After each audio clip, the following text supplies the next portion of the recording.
Hello, everybody.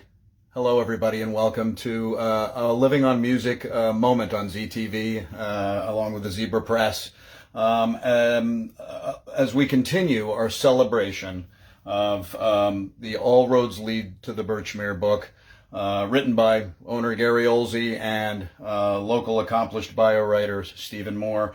Wanted to come on today and tease a little bit about tomorrow. We're going Thursday. Tomorrow we're going at 3 o'clock live from the Birchmere, right in the main hall there under the marquee with Mary Wadland, our publisher, and also Gary and Stephen Moore and myself for a brief kind of hello and a Q&A for a minute or two to tease a Living on Music episode. That's going to be coming up in the next week or two, that delves a little bit more into the book. Gary and Michael Jaworek from the Birchmere have been on Living on Music before, twice. We encored it. So you can go to the Zebra Press page, go to the videos, go down to Living on Music and scroll in, and you'll find the Birchmere episode there. But the book is something else. The book is something monumentally special, and we're here in the Zebra Press and on Living on Music to help celebrate it. Had a chance yesterday to go and site survey a couple of locations we're going to do the interviews at the Birchmere. Hung out with Gary, which is always just such a treat to get time to walk around the Birchmere with the owner, just one-on-one, and the four of us. That was a really wonderful experience. Also got my copy of All Roads Lead to the Birchmere. Here it is right here with a wonderful signing effort by both authors. Love Gary, said thanks for everything you have done for us. And I love that. I have promoted the Birchmere every single week practically on Living on Music since the pandemic began, when the show began. But what I'm here to do today is take you into the green room a little bit. And instead of doing kind of cutting in big pictures, I just decided to keep myself on here. I hope you can see me. I'm a little bit in the corner here with the TV, but you know, this is a little bit of my adventure as a music journalist, who I've known the Birchmere folks for many years, and I am able to go and not only go to shows after interviewing most artists there, but also get to meet them and talk to them. And I've talked to them for about an hour each about their lives, but I've been able to get a chance to go to this wonderful green room. We went in there yesterday because we're going to be doing a shot tomorrow in our interview, our long interview with the two of them in the green room, and we talked a little bit more about the green room itself, and how musicians not only appreciate the amazing people at the Birchmere and the incredible staff and the incredible diligence of people like Michael Jaworek, who books them and gets them in there, and then all the people like Bud and Mike and John Brinegar, and I could go on. I don't want to miss people's names, but obviously people that Ben Finkelstein, people that really work really hard to make that place great. But it also has a washer dryer out in the green room, and a shower, and 2 showers, and that's great for musicians. Not every green room in a venue has that. So I wanted to share a little bit of my green room / Birchmere experience with artists. The first one is not a green room. It is in front of a bus out in the alleyway, right behind the stage, where all the buses and all the vehicles that transport the musicians park. And you'll recognize there, probably, I would think, Peter Frampton. I interviewed Peter out of my office at my job then at Channel 9. Closed the door and interviewed Peter Frampton, one of the great moments of my entire life. And we talked for 45 minutes or an hour. Got a chance to go back behind the Birchmere tunnel and meet Peter, and I sat there and I had my album Frampton Comes Alive, which is right up here on the shelf, and wanted him to sign it. And he came out, and I was really, really taken aghast. And I've met many people, as you'll see, and this is only a little snippet of the wonderful experiences and luck that I've had meeting these people. But I was almost speechless, and we talked for about 5 or 10 minutes about his current tour. He had just won a Grammy for his instrumental record, and it was just an amazing talk. And I was so absolutely flabbergasted. I turned around right here and I just said, "Thank you, Peter," shook his hand and started walking away. And he said, Steve, what about that?" And so the album is sitting on the little bench out there. And he said, "You want me to sign that?" And I'm like, "Yes." And he laughed. We laughed back here. So that was one of the more incredible moments at the Birchmere, kind of in the back area. This was another one that was a little more strange, but you can't beat. I'm going to post all these in a kind of a cluster on Living on Music just so you can look at them a little clearer. But this was obviously, that is the Queen, Ann Wilson of Heart, and I had interviewed her, had an incredible talk, and we decided to talk a little bit about, her amazing run with Heart, but also how Heart has become a machine, and she was really loved to go and play places like the Birchmere and play songs like from The Who and other bands, and also Heart songs.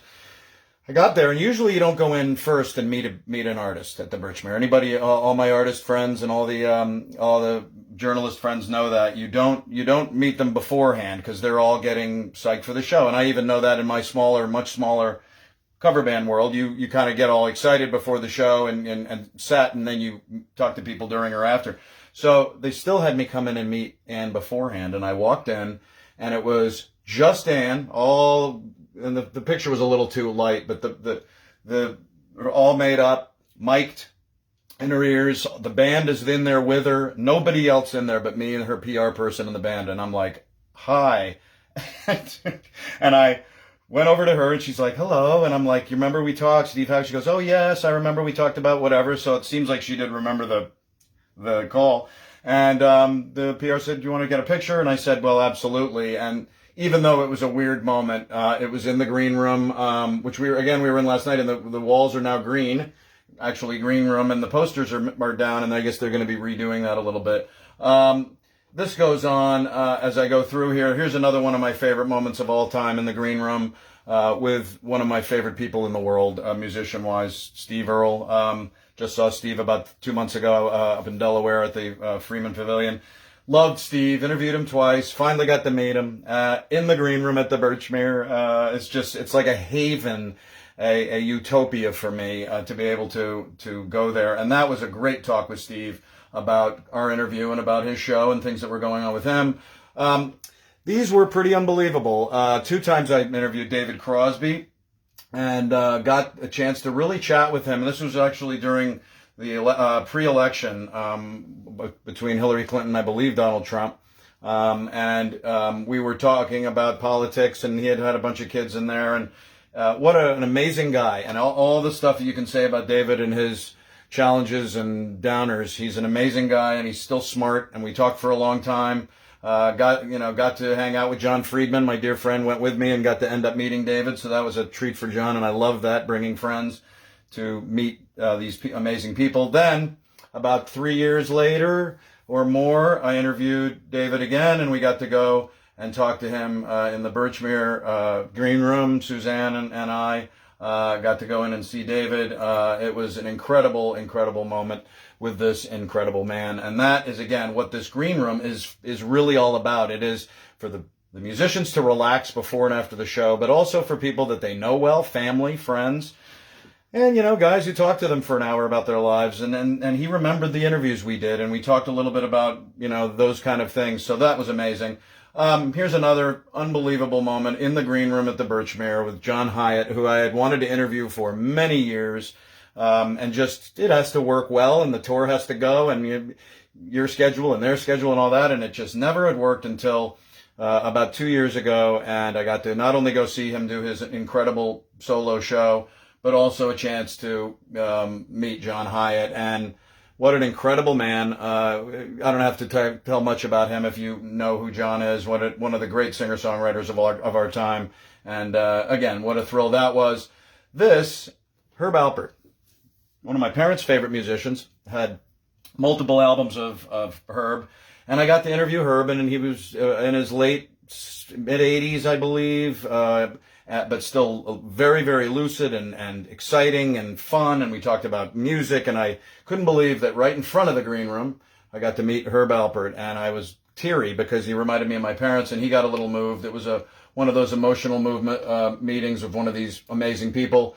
One of my favorite people out there is Suzanne Vega, and again, what a wonderful experience meeting her and being able to go in and talk a little bit as she signed, of course, her classic record from that 80s period, and what an amazing lady.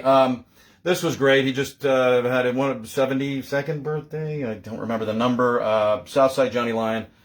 One of my great favorite musical guys, the Jersey Sound, everything like that. Interviewed Jeff Kazee, his keyboardist and musical director on Living on Music. Love Johnny, and that's right in front of the green room. And that was an amazing experience after all these years to finally interview and meet Johnny. Davey Knowles. Davey Knowles is one of the great blues players anywhere. And if you know Davey, you agree. And he is absolutely phenomenal. He did a tribute show to Rory Gallagher, one of his heroes.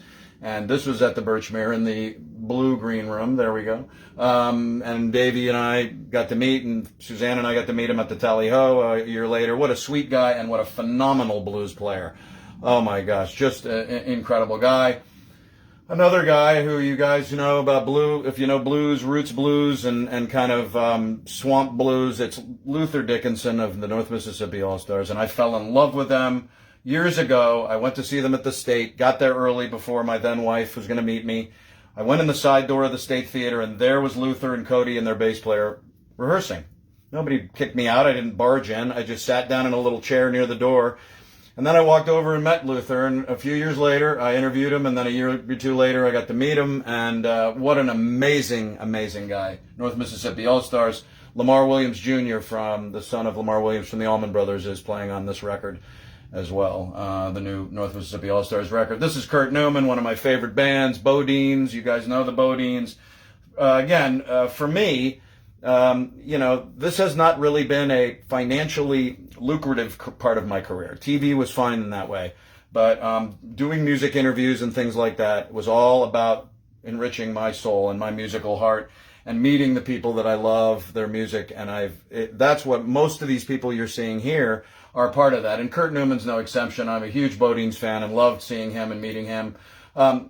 This was somebody I never thought I'd be able to interview because he didn't do a ton of interviews. I mean, he was doing a bunch, but to me, to be able to interview somebody, then you see them, then you get to go in here. And that's actually out front, I believe. No, that's in the green room. That is actually in the green room. And this is Richard Thompson. And massive fan, one of the most creative, incredible singer-songwriters that's ever lived. And to be able to go in and meet Richard at the green room in the Birchmere. This is another one of those ones that was all about music of my youth. We used to play baseball and soccer in the locker room. We used to put on Jay Giles, the live record, and we used to crank it up and get so pumped up. And Jay Giles was a huge part of our life. Jay Giles Band, Peter Wolf. This was from his solo record, which is a phenomenal record, by the way. And I'm spacing on the title. It's not Peace of Mind, but that song's on it. Anyway, to me, this is in his bus out in the alley behind the Birchmere. To be able to sit and talk to a guy like Peter Wolf. Yes, he looks pretty tired, but this is after a touring show, and he was fabulous on stage and really nice afterwards. That's an amazing moment. This one I'll end with. When I was a kid in Connecticut, we were Southern rock fans. Who knew that kids in Connecticut would love Southern rock? But we fell in love with it. We loved every Southern rock band that was out there in the 70s. And the Marshall Tucker Band was one that was no exception. I loved them. I slept out on the sidewalk in Hartford, Connecticut when I was in college for tickets. There's a whole story there because their bass player died the next week in a car accident. So we had front row in the first show ever without Tommy Caldwell. But this is Doug Gray. And Doug Gray is the lead singer for the entire career of the Marshall Tucker Band. There are a few songs that were big, like Can't You See, that Toy Caldwell sang and things like that. But Doug was the heart and soul. And what an incredible experience to not only interview, but meet a guy like Doug Gray in the green room at the Birchmere. And there are other people that I've met. Robin Trower was one that kind of went up the ramp and he was leaving, and I had Bridge of Sighs, and I was like, "How you doing?" And he goes, "Good, bye." So you do that a little bit. Greg Lake was out in the front, but to get a chance to go in and talk to these guys face to face, it reminds me of the Living on Music musicians that I've interviewed in the pandemic over the last 20 months, and how I really can't wait to meet all of them in person. I've known some of them. I know some of them very well. There's some of them that I've met since, a few out there, but I just can't wait to meet all of you guys and share a little in person, hand in hand, and we'll get there someday. But that's the Birchmere right there. That is the green room in the Birchmere for me. Tomorrow, 3:00, right here on Zebra Press, on the Zebra Press page. Good news on Zebra Press, it says, or whatever, but Zebra Press, facebook.com/Zebra Press. I'll be here. I'll be live at the Birchmere with Gary Oelze, Stephen Moore, and Mary Wadland. We're going to do a quick hello, a quick question or two about how they're feeling about this book, and then we will say goodbye to the live shot, and I will interview those guys, and we will have a Living on Music show about All Roads Lead to the Birchmere. And again, this is a treasure. If you're a Birchmere fan, there are so many pieces of history that you're going to love, that everybody hopefully picks this up for their own sake, and also for Christmas. It's actually a perfect Christmas gift to a rock and roll fan, even if somebody doesn't know who the Birchmere is. The history is absolutely sensational. So enjoy the rest of your day. Join us tomorrow at 3-ish, live here on Facebook, Zebra page, live at the Birchmere as we talk to Gary and Steve, and All Roads Lead to the Birchmere. Take care, everybody.